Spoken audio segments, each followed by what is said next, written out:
네, 자, 세 번째 시간으로 들어갑니다. 오전 첫 시간에는 그 삼위일체 교리의 그 허구성과 폐해에 대한 말씀을 나눴는데, 뭐 요약하자면 민 혹은 민니 민네라는 그 히브리어 단어에다가 1인칭 공성 복수 명사를 합하면 민메누라고 하는 형태 변화가 일어나서 3인칭 남성 단수로 이게 바꿔지는 거예요. 이게 좀 어려운 신학 얘기를 해서 좀 그런데 뭐 그래도 이제 3인칭은 그거 1인칭은 나고 그렇죠? 그걸 생각하시면 돼. 1인칭 공성 복수의 명사에다가 민니, 민네라고 하는 그 용어가 합성될 때는 민메누라고 하는 단어가 되는데, 그 단어로 이렇게 민메누라고 하는 단어는 형태 변화를 일으키기 때문에 문법이 바꿔져서 3인칭 남성 단수가 1인칭 공성 복수가 3인칭 남성 단수로 바꿔진다. 그러니까 그렇게 되면은 그 나무와 같이 된다. 이렇게 번역을 해야 맞다라는 거 설명을 했는데, 아까 내가 그 저기 뭐 히브리어 문법 이런 거 하면 머리 아프니까 대충 하고 넘어갔어요. 그러나 저기 우리 다음 카페 사이트에 보면은 창세기 2장 7절 8절 뭐 9절 17절, 창세기 3장 뭐 5절 3절에서 4절 5절 뭐 이런 데 보면 전부 같은 그렇게 형태 변화를 일으킨 그런 용어를 전부 그 나무 또는 그 사람 이런 식으로 이렇게 번역을, 다른 데는 다 그렇게 잘 해놨어요.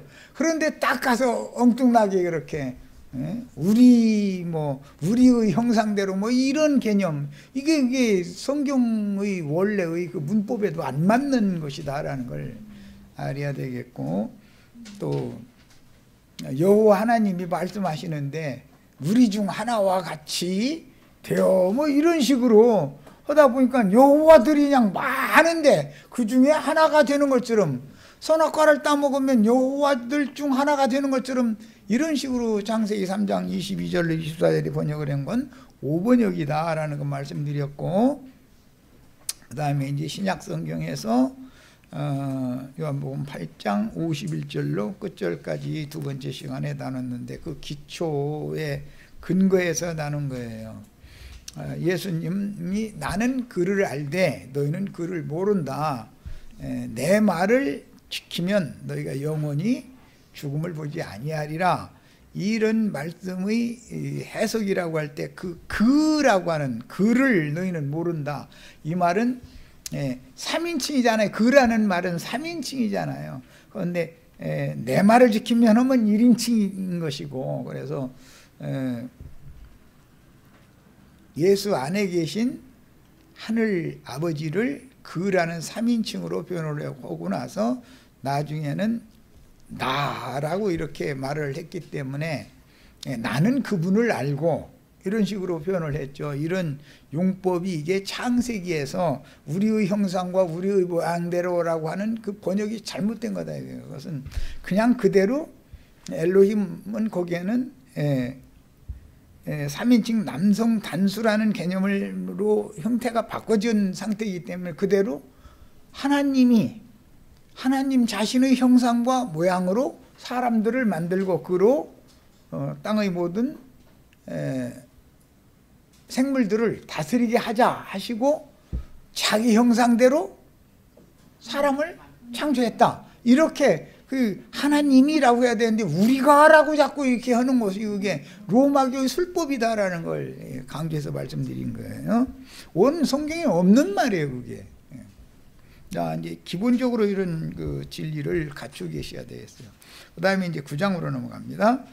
9장 1절에서 12절까지 일단 잘라서 말씀 나누겠습니다. 자, 성경 읽습니다.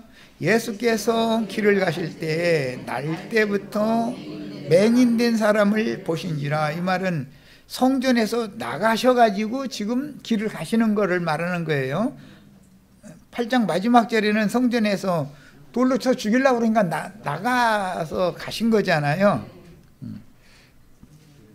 자, 길 가시다 보니까 또 성전에서 나가서 길 가시다 보니까 날 때부터 맹인된 사람이 딱 눈에 띈 거예요. 지금 이제 상황을 잘 생각해 보세요. 제자들이 물어 이르되, 여기는 지금 유대인들이 하는 말이 아니고 제자들과 대화를 나누는 거예요. 9장은 라삐어, 이 사람이 맹인으로 난 것이 누구의 죄로 인함이니까? 자기니까 그의 부모니까? 예수께서 대답하시되, 이 사람이나 그 부모의 죄로 인한 것이 아니라 그에게서 하나님이 하시는 일을 나타내고자 하심이라. 때가 아직 낮음에 나를 보내신 이의 일을 우리가 하여야 하리니. 여기에서는 이제 우리가라고 그럴 때 예수님은 기본적으로는 예수 안에 계신 아버지와 사람이신 예수를 염두에 두고 하는 말이에요. 그리고 주와 합하여 한 영이 된 제자들도 여기에 동참을 해야 되는 거예요. 이제 개념이 이런 거예요. 밤이 오리니 그때는 아무도 일할 수 없느니라. 내가 세상에 있는 동안에는 세상의 빛이로라. 이 말씀을 하시고 땅에 침을 뱉어 진흙을 이겨 그의 눈에 바르시고 이르시되, 실로암 못에 가서 씻으라 하시니, 실로암은 번역하면 보냄을 받았다는 뜻이다. 이에 가서 씻고 밝은 눈으로 왔더라. 오늘 우리 형제 자매님들이 실로암에 오신 거죠. 교회를 실로암이라고 비유한 거예요.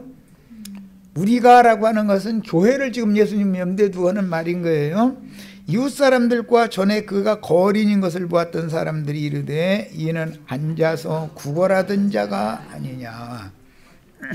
어떤 사람은 그 사람이라 하며 어떤 사람은 아니라. 길거리에 앉아서 구걸하는 사람, 나 만나기 전에 우리 형제 자매님들 뭔지 두고 다녔는지 잘 생각해 보시면은, 아, 내가 소경일 땐 길거리에 앉아서 구걸하던 사람이었구나. 그거 생각나죠? 8장에서 지금 9장으로 흘러가는 거예요. 아니라 그거 비슷하다 하거늘, 자기 말은 진짜 그 소경, 그 앉아서 구걸하던 그 사람이 자기에 대해서 증거하는 거예요. 내가 그라 하니 그들이 묻되, 그러면 네 눈이 어떻게 떠졌느냐? 대답하되, 예수라 하는 그 사람이 진흙을 이겨서 내 눈에 바르고 나더러 실로암에 가서 씻으라 하기에 가서 씻었더니 보게 되었노라. 참 헷갈리죠? 그래가지고 세상 나라에서도 안과병원 오면 실로암 안과 그렇게 많더만, 성경 이 말씀을 갖다가 이제 인용해가지고, 그들이 이르되 그가 어디 있느냐, 그가 어디 있느냐는 건 너를 눈뜨게 한 예수가 어디 있느냐 그 말이죠. 이르되 알지 못하노라 아니라. 자, 이제 일단 여기까지 좀 잘라서 말씀 보겠습니다. 자, 자료로 갑니다. 1페이지 하단으로 갑니다. 예수께서 길을 가실 때 날 때부터 맹인된 사람을 보신지라 그랬는데, 천연적인 모든 사람은 태어나면 다 육신적으로도 갓난아기 유아 봐요, 못 봐요? 못 보죠. 첫사람은 태어나도 빛을 못 보는 거예요. 엄마 뱃속에 있었던 상태로 그냥 그대로 며칠 가는 거죠, 그게. 제자들이 물어 이르되, 라삐어, 이 사람이 맹인으로 난 것이 누구의 죄로 인함이니까? 이건 누가 묻는 말이에요? 제자들이 묻는 말이, 바리새인들이 하는 말이 아니에요. 자기니까 그의 부모니까. 그러니까 제자들은 누가 맹인으로 태어나면 맹인의 부모, 본인 둘 중에 하나가 죄인이기 때문에 하나님이 저주해서 이렇게 생겼다라고 믿고 있다는 거지요. 유대교의 관념은 이게 다 선악을 알게 하는 나무 실과를 먹은 뱀독에 취해서 그런 거죠. 예수를 믿은 유대인만 예수를 죽이려고 하는 그들만이 소경인 상태가 아니라 제자들도 다 소경이다 지금 그 말이에요. 이런 제자들의 질문은 죄성과 하나님의 저주가 유전된다고 믿는 유대인들의 전통적인 생각을 지금 대변하고 있다. 율법은 그 아비의 범죄를 3, 4대까지 이어가게 한다 그랬죠. 있게 하고, 은혜는 몇 대까지? 1000대까지. 그런데 은혜를 1000대까지 베푼다는 말을 유대인들은 빼놔버려. 그건 안 가르쳐, 유대교 랍비들은. 그러고 저주의 말씀만 가르쳐. 그들의 속에는 그것만 계속 듣다 보니까 또 기록한 말씀인 은혜를 1000대까지 베푼다는 말씀 없는 줄 알고 있는 거야. 그때는 지금처럼 성경을 다 갖고 있는 게 아니라 성전이나 회당에 겨우 한 권이 가지고 있어가지고 그 글자도 모르고 사람들이 다 문맹인들이었으니까, 제사장들이, 그러니까 다 문맹인들이니까 제사장이 말하는 그 얘기만 고지 곧대로 믿을 수밖에 없죠. 예배당에 다니시면 성경책은 있어도 그뿐, 없어도 그뿐이죠.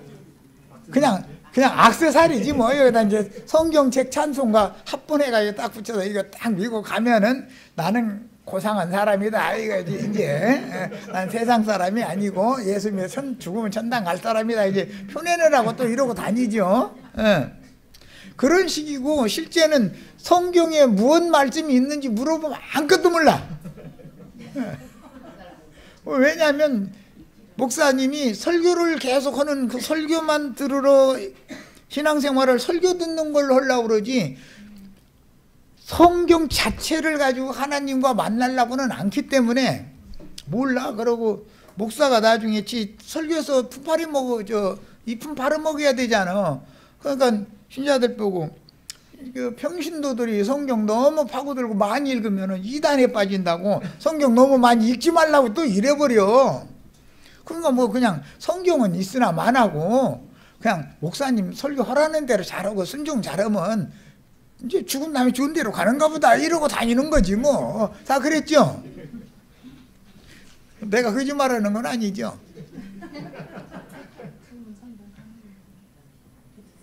뭐 이제 또 저 장로님이나 권사님 돌아가시면 며칠 후 요단강 건너가서 만나자고 찬송 몇 자리 부르고 이제 뭐 이렇게 해서 보내고, 예. 앞서서 요단강 건너갔다 이거야. 나는 다음에 며칠 지난 다음에 또 따라갈 테니까 거기서 만나자 이제 이 얘기지 뭐. 다 그렇게 믿는 거 아니에요? 그런데 그게 귀신 장난하는 거다 이 말이야. 그런 게 다. 한 사람 아담의 불순종으로 인하여 세상에 죄가 들어왔고 죄로 말미암아 어둠과 죽음의 권세가 대대로 역사되는 것은 사실인데, 제자들의 질문을 누구의 죄로라고 의역한 것은 원래 죄로라는 용어가 여기에는 문장에는 헬라어 원전에는 없는 거예요. 단순히 이 사람이 맹인이 된 것이 그 부모로 말미암은 것인지 본인 때문인지 이렇게 질문을 한 거예요. 그런데 거기다가 또 번역하는 사람들이 알고 싶게 해준다고, 부모의 죄 때문이요, 본인의 죄 때문이요, 죄 때문이냐고 이렇게 딱 의역을 해준 거예요. 그의 부모로 말미암았는지 본인으로 말미암는지 이렇게 묻는 문장인데, 그 문장의 흐름을 이해를 쉽게 해주기 위해서 유대인들이 관념을 여기다 넣은 거죠.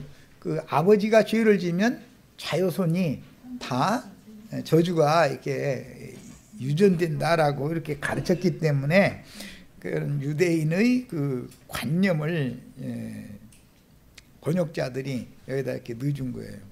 전통적인 유대 교인들이었던 제자들의 이런 질문은 맹인이 되어 보지 못하는 원인이 무엇인지를 질문한 제자들의 관념 속에 이미 율법의 저주가 세뇌되어 있었기 때문에 은혜를 1000대까지 베푸실 것이다 라고 하는 것은 몰라, 이 사람들은. 왜냐하면 랍비들이 그건 가르치지를 않으니까. 왜냐하면 윽박지르고 엄포를 놔야 나쁜 짓을 않고 옳은 사람이 되고 선한 사람이 될 거라고 생각을 하니까 은혜를 베푼다는 말씀은 딱 삭제해버리고 빼고 저주를 하는 말씀만 계속 이렇게 전했던 거예요. 예. 두렵게 하느라고 그렇게 만든 거겠지만 그것이 하나님의 말씀을 모든 진리로 인도하는 하나님의 종이 아니었다라는 반증이다 이거예요. 그러다 보니 맨 누구 뭐 흠결이나 뭐 보이면 눈꼴시여서 못 봐. 왜냐하면 맨 정죄하고 심판에 넘기는 그것만 가르침 받아가지고 그 속에 인격 형성이 그쪽으로만 돼 있는 거, 한쪽으로만. 참 이 사람이 무서운 사람이죠. 그런 사람 만나면은 주위 사람까지 다 피곤한 거야. 아주. 출애굽기 20장 3절로 6절. 너는 나 외에는 다른 신들을 네게 두지 말라. 너를 위하여 새긴 우상을 만들지 말고 또 위로 하늘에 있는 것이나 아래로 땅에 있는 것이나 땅 아래 물속에 있는 것의 어떤 형상도 만들지 말며 그것들에게 절하지 말며 그것들을 섬기지 말라. 나 네 하나님 여호와는 질투하는 하나님인즉 나를 미워하는 자의 죄를 갚되. 여기서 이제 인용하는 거예요.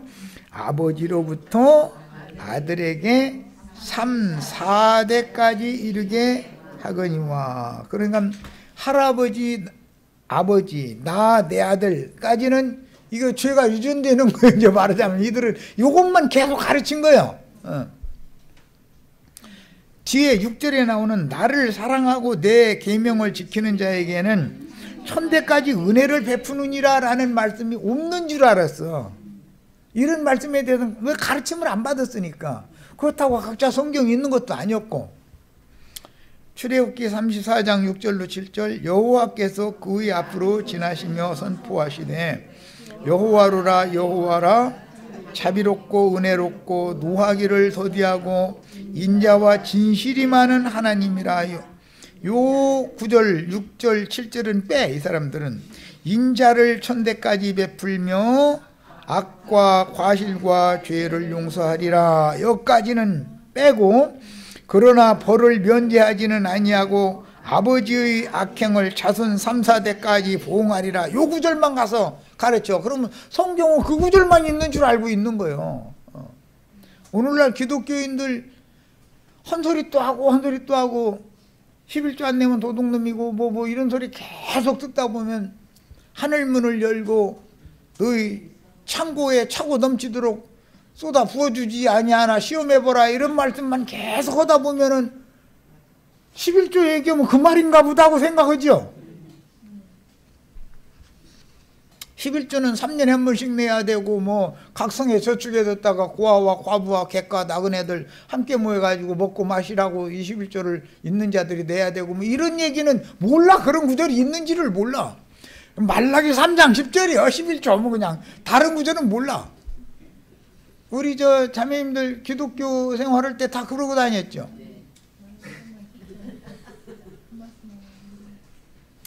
(11조라는) 말이 말라기 3장 10절에 괜히 툭 나온 게 아니잖아요. 창세기서부터 나오는 말이지. 창세기 어디에 나와요? 맨 먼저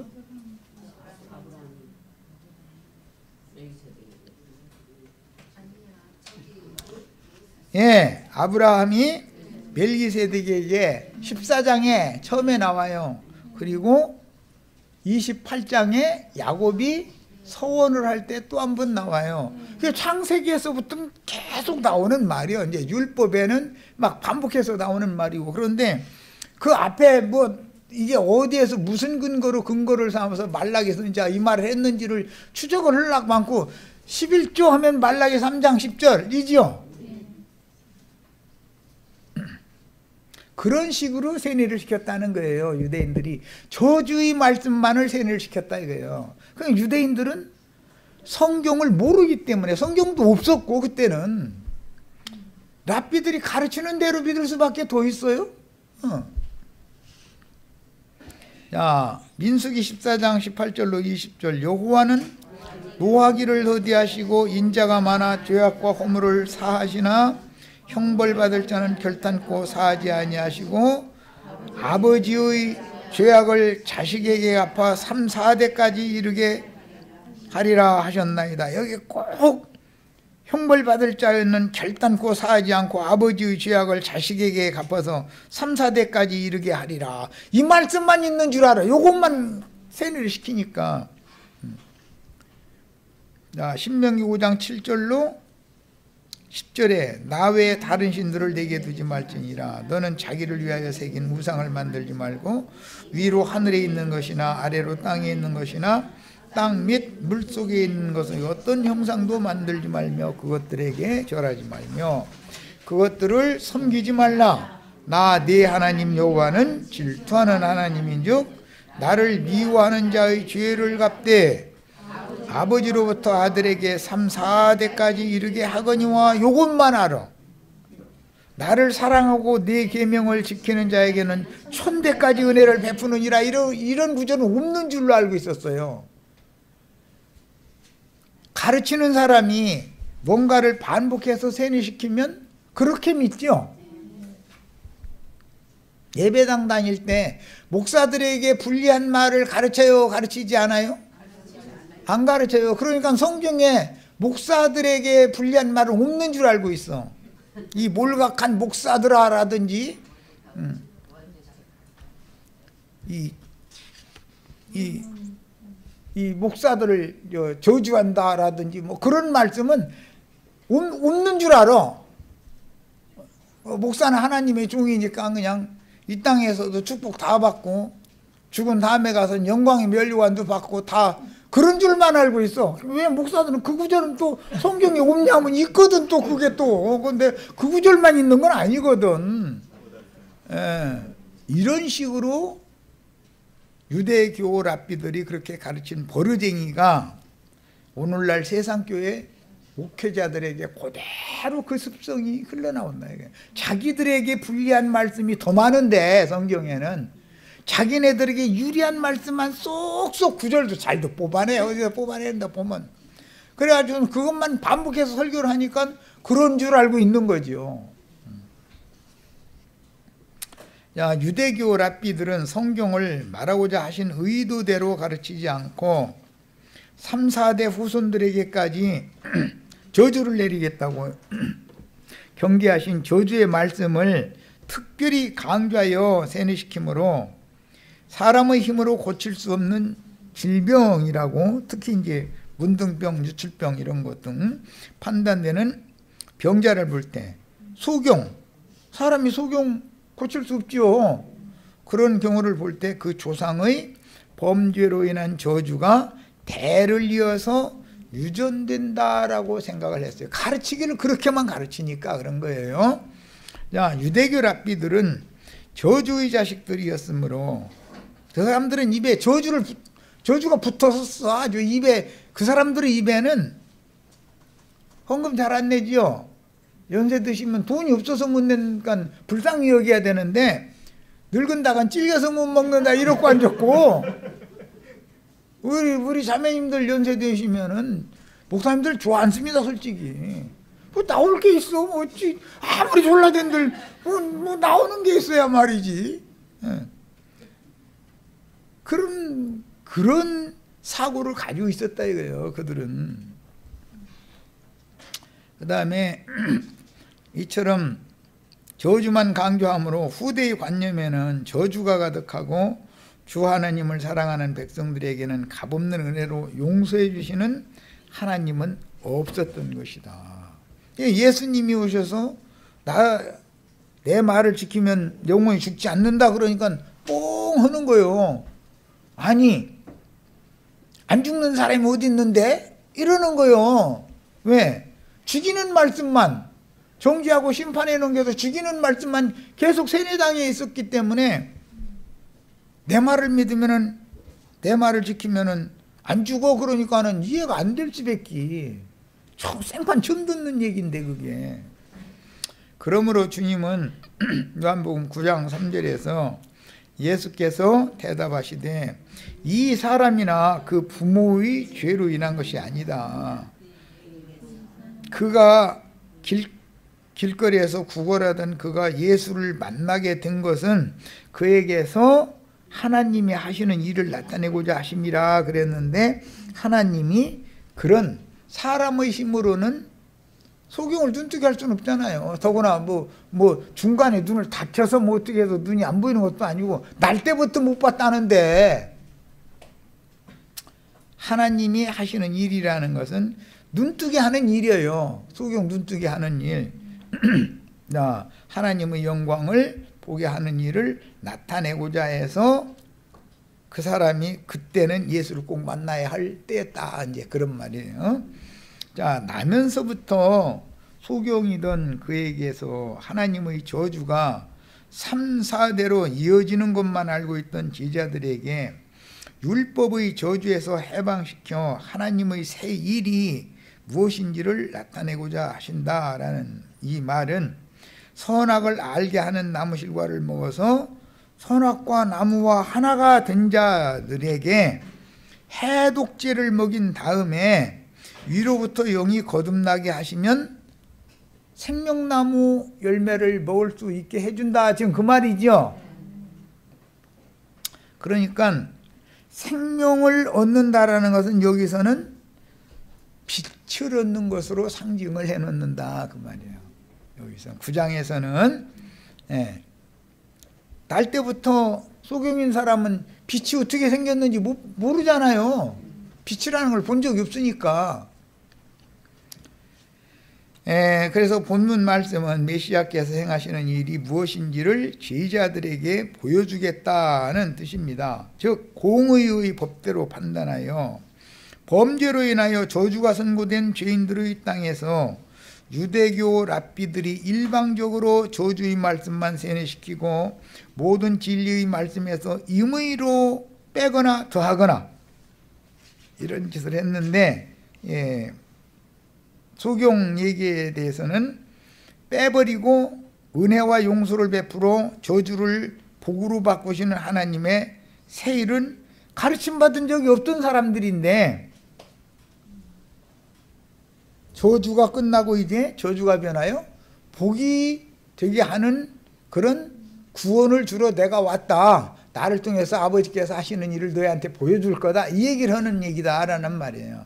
그 선악을 알게 하는 나무실과를 먹고 그 나무와 하나 된 자들에게 너희는 그 나무에게서 분리돼서 나에게로 와서 나한테 연합해서 나와 하나 되면 너희는 눈 뜰 수 있어, 그 말이단 말이에요. 영생할 수 있어, 그 말과 같은 것이고. 이해되셨죠?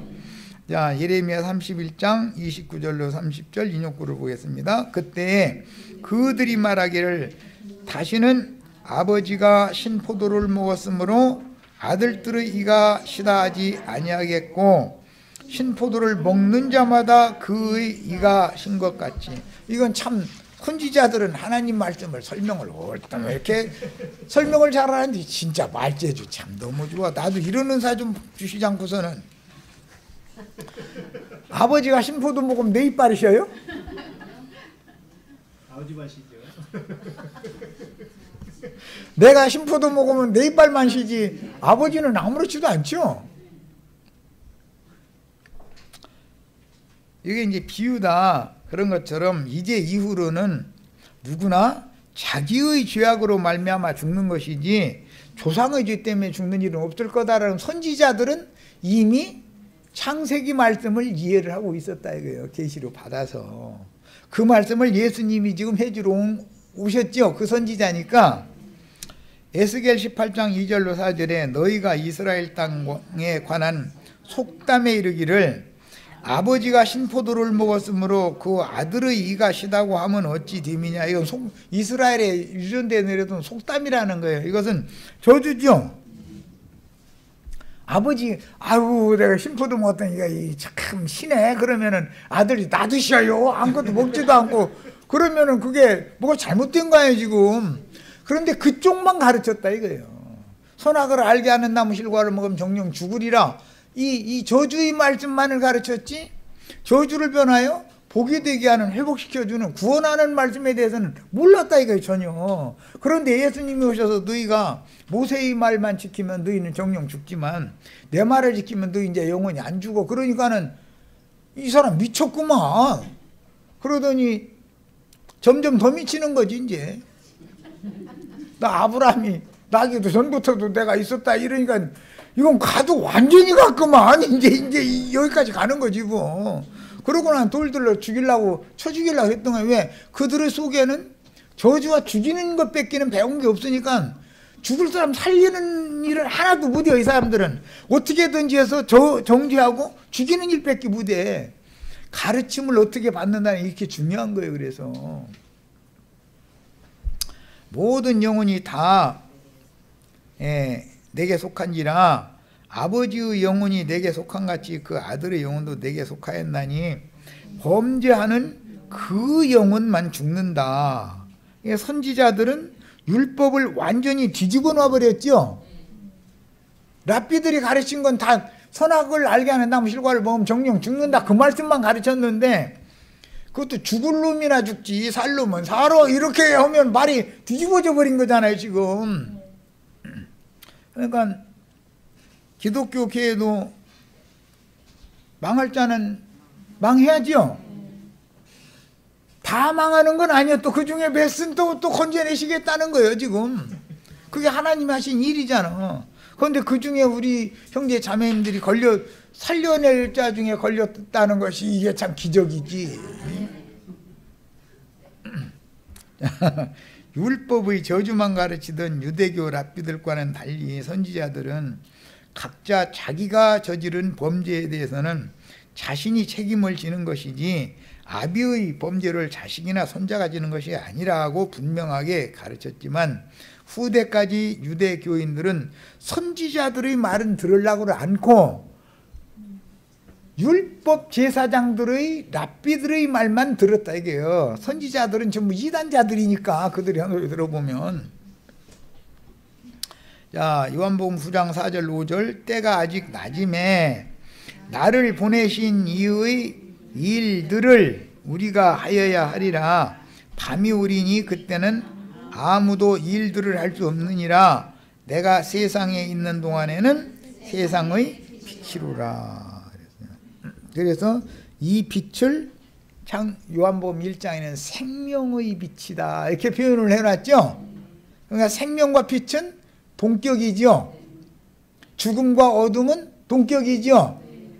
그 다음에 지혜와 생명, 지혜와 빛은 동격이지만 아둔함, 우준함과 어둠은 동격이요 죽음이다 이거예요. 이게 바로 이게 셈족의 어느 관습이에요. 이런 거에 대해서 이해가 있으셔야 되겠어요.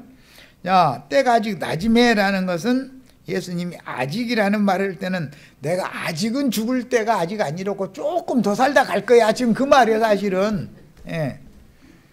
주님의 말씀은 독뱀이 아담에게 퍼져서 뱀독이 아담에게 퍼져서 아담의 마음 눈이 감기고 영의 일들을 볼 수 없고 땅의 저주만 대대로 이어지는 것만 보이는 육신의 눈을 뜬 자들은 사실은 선악을 알게 하는 나무의 실과를 따먹은 결과이므로 자연현상으로 맹인으로 태어난 자를 고쳐서 영적 저주에서 벗어나 하나님의 새 일을 보여주겠다. 즉 저주가 변하여 복이 되게 하러 내가 왔다. 이게 메시아의 일이다. 이걸 보여주겠다라는 거예요.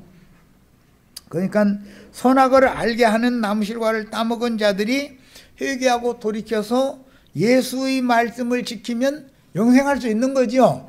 그런데 회개하고 돌이킨다라는 말을 이 사람들은 어떻게 생각하느냐.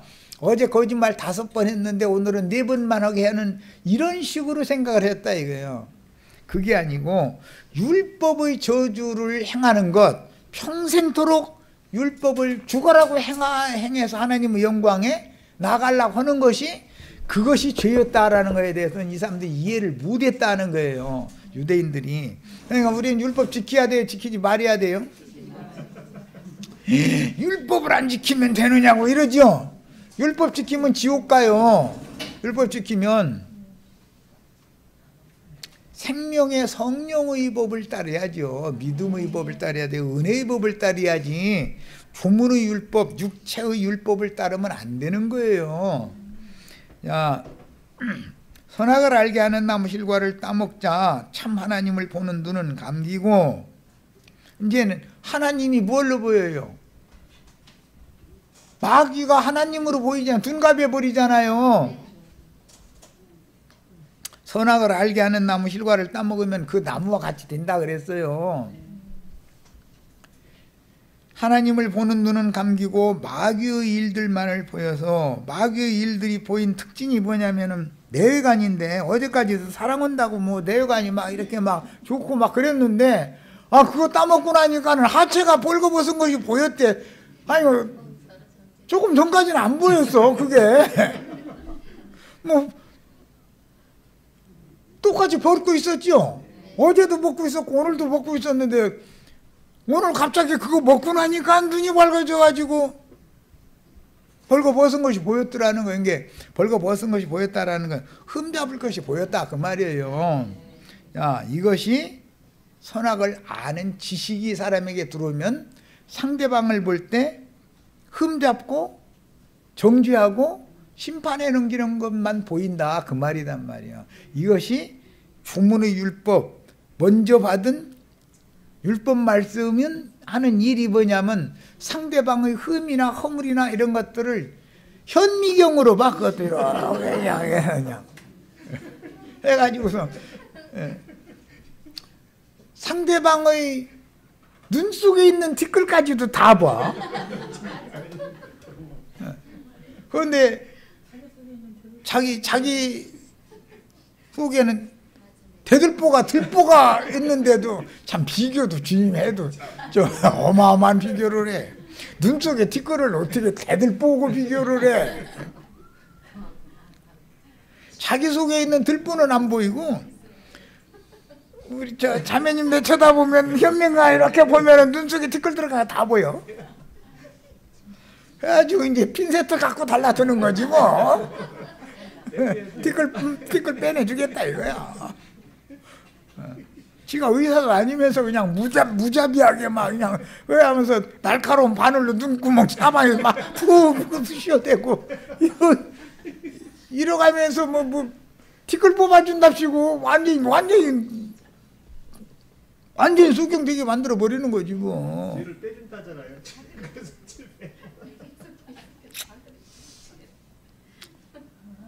이게 저주의 자식들이다 이거예요. 이게. 그래서 메시아께서 새 일을 행하여 저주받은 소경들의 마음 눈을 뜨게 해줘 살아계신 참 하나님 곧 빛이신 생명의 빛이신 하나님께로 돌아오게 하려고 내가 왔다. 메시아는 이것을 하러 온 거다. 이 얘기를 지금 하는 거예요. 제자들에게는 유대인들에게는 죽음과 삶에 대해서, 영원한 멸망과 영생에 대해서 예수를 믿은 유대인들에게는 말씀하셨고, 제자들에게는 생명의 빛과 어둠에 대해서 말씀하시는 거예요. 자, 본문에서 때가 아직 낮이매라는 말씀에서 낮이란 메시아로 보내심을 받은 사도요 믿는 도리의 대사제인 인자 예수께서 자기 땅 자기 백성에게로 오셔서 하나님의 영광을 나타내는 말씀을 선포하는 자체가 독사의 동물에 중독되어 어둠에 잡힌 사람들에게 빛이 비치는 날이라는 뜻이에요.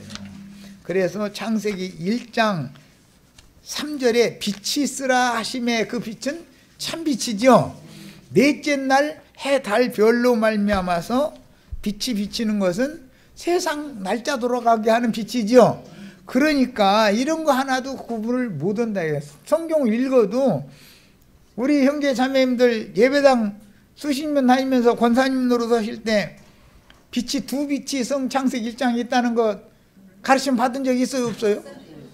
몰랐죠? 아니 날 새면 저 해 뜨니까 빛이 있잖아 이러고 밤에는 달 뜨고 별 뜨고 그 빛이지 이것만 알았지. 그 넷째 날에 빛이 있기 전에 근원적인 빛이라는 건 그리스도가 있었다 이 말이요. 어둠 천지 세상에. 자, 그 당시의 이스라엘은 인자 예수께서 자기들과 함께 계실 때 영이 깨어나서 어둠의 일들인 율법의 저주들을 벗어버리고 빛의 자녀들이 되어 빛의 열매, 생명의 열매를 맺는 영혼을 하나님의 것으로 드릴 기회였던 것이다. 예수님을 만나면 예수를 통해서 하나님께로 돌아가야지, 빛이신 하나님의 나라로 가야죠. 그런데 유대교 체제라고 하는 율법의 저주, 어둠의 나라에 머물러 있으면서 저희는 밝히 본다 자꾸 이랬다는 거예요. 그러니까 예수님이 말씀 저 뒤에 가서 하다 안 되니까 뭐라고요? 내가 세상을 심판하러 왔으니 본다 하는 자들은 소경되게 하고 보기를 원하나이다 하는 자들에게는 보게 해주러 내가 왔다. 오죽하면 이제 노골적으로 그렇게 얘기하는 거예요. 우리 형제 자매님들 저 만나기 전에 누가 와서 엉뚱한 말도 같다는 소리로 전도를 받으면은 내가 더 밝은 사람이라고 상대방 말도 못하게 막 침치게 가면서 했었죠. 안 해보셨으면 해보셔야 돼 이것도. 왜냐하면 그때 당시는 내가 제일 밝은 사람인 것 같지. 다 착각 속에 사는 거거든. 난 말할 기회 주지도 않아. 누가 뭐 얘기하면 조금 듣는 체 하다가 그런 내고 딱 끼어 들어가 가지고는 이제 판쳐버리는 거지 뭐. 끝날 때까지 해야 되는 거지 뭐. 그러고 내일 또 만나면 자기 말 하려고 만나주나 그 사람이. 상대방대로 그 사람 말 들어보니까 영 아니더만 그러고 있는데 이제 그만 좀 했으면 하는데도 아직도 할 얘기가 많이 남아있거든 지금. 다 그래 다 해보셔야 돼 이거. 자, 이제 9장 4절로 5절. 밤이 오리니 그때는 아무도 일할 수 없느니라. 밤이 온다는 뜻은 예수님이 죽는다 그 말이에요. 예, 어둠의 자식들에게 죽임당하는 거예요. 내가 세상에 있는 동안에는 세상의 빛이로라. 그러니까 현재 예수님이 오시기 전에는 세상에 빛이 없었죠. 그래서 창세기 시작에 보면 땅이 공허하고 혼돈하며 흑암이 깊은 위에 있는데 빛이 있으라 하신 것이지 빛이 먼저 온 게 아니죠. 그 땅이라는 것은 인간의 마음을 말한 것이지만 팔레스타인 땅으로 상징이 됐다 이거예요. 자기 땅 자기 백성한테 왔는데 자기 땅 자기 백성에 어둠이 가득하다 이거예요. 거기에 지금 빛이신 주님이 빛의 말씀을 선포하는 거예요. 자, 이게 빛이 있으라 하심에 그 빛이 하나님의 보시기에 좋았다 그랬는데 빛이 있으라 하시던 하나님의 말씀이 너의 마음에 비치셨느니라 그랬죠. 네. 오늘 이런 말씀을 통해서 우리 마음에 빛이 임하기를 바라요. 밤이 온다는 뜻은 자기 땅의 자기 백성들을 버리고 떠나실 때가 온다는 뜻으로서 실제로는 유대교의 율법으로 정죄받고 이방인의 손에 넘겨져서 죽임을 당하여 보내신 이에게로 돌아갈 것이다 라는 뜻입니다.